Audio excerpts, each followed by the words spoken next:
Tomato গাছে অধিক ফলন পাওয়ার জন্য আমি যেভাবে মাটি তৈরি করি আজকে আপনাদের সাথে ছোট্ট করে একটি ভিডিও শেয়ার করব। আশা রাখছি আপনাদের সবার ভালো লাগবে এবং উপকারে আসবে। সবার শুরুতে আপনাদের ডিসাইড করতে হবে আপনারা টমেটোটি মেইন মাটিতে লাগাবেন না টমেটো গাছ আপনারা টবে লাগাবেন। আমি টবে লাগাবো, তাই আমি যে কাজটি করছি, এই যে দেখতে পাচ্ছেন একটি টব, এই টবের ভিতরে আমি শুরুতেই কিছুটা মাটি নিয়ে নিলাম। এরপর আমার ঘরোয়া বানানো আমি কিছুটা জৈব সার দিচ্ছি, যেটা কলার খোসা এবং কমলার খোসা এখানে আমি শুকিয়ে নিয়েছি, সেই জিনিসটি আমি এই যে দিয়ে দিচ্ছি। ভালো করে আপনাদের দিতে হবে ঠিক এভাবে করে, খুব বেশি তাকঝাম করার কিছুই নেই, একেবারে নর্মাল। তারপর আমি ব্যবহার করছি অনলি আজকে যে আমি ইউজ করেছি সেই সবজিগুলো, শুধুমাত্র আজকে ব্যবহার করেছি সেই সবজিগুলো। প্রতিদিনের সবজি দিয়ে আপনার কিন্তু একটি করে টব তৈরি হয়ে যায়। এই যে সাথে একটি আস্ত কলার খোসা রয়েছে, তারপর আজকে এই যে মূলার তরকারি রান্না করেছি, মূলার খোসা, আলু ব্যবহার করেছি, আলুর খোসা, বরবটি রান্না করেছি, বরবটির খোসা, তো সব মিলিয়ে বেগুনও রান্না করেছি, বেগুনেরও খোসা আছে। এই যে সব মিলিয়ে কিন্তু আমি এখানে দিয়ে দিলাম। এরপর ব্যবহার করব আমি নিজে বানিয়েছি একটি টিএসপি জৈব সার, যার একটি ভিডিও অলরেডি আমার চ্যানেলে আছে। এই যে সার, এই সারটি আপনাদের ব্যবহার করতে হবে।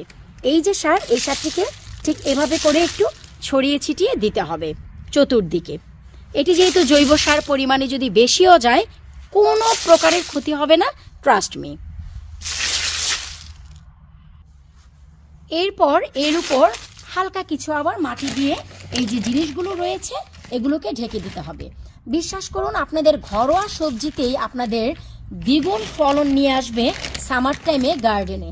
আর টমেটোর জন্য this is the best way. আপনারা যদি এভাবে মাটি তৈরি করে টমেটো গাছ লাগান, আপনারা যতটুকু ফলন পান তার থেকে 4 গুণ বেশি ফলন আপনারা পাবেন। তো এই তো একটু পরিশ্রম দেওয়ার ফলে আমাদের কিন্তু একটি টমেটো গাছের জন্য পট তৈরি হয়ে গেল।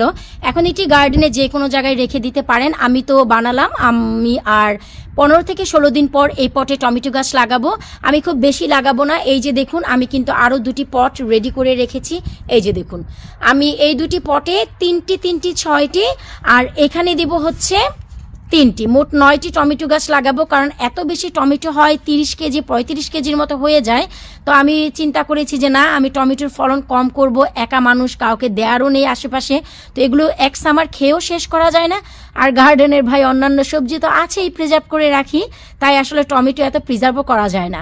তো এই যে দেখুন, আমি কিন্তু টমেটোর জন্য 15 দিন আগেই আমার পটগুলো একেবারেই রেডি করে রাখলাম। ঠিক 15 দিন পর, এপ্রিল মাসের 15 থেকে 16 তারিখের মধ্যেই আমি কিন্তু আমার টমেটো গাছ বাহিরে দিয়ে দিব।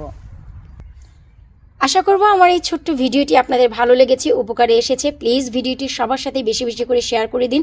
আপনাদের দৈনন্দিন জীবনের যে খাবারের শাকসবজিগুলো, সেগুলো দিয়েই আপনারা একটি পট রেডি করে ফেলতে পারেন নেক্সট সামারের জন্য।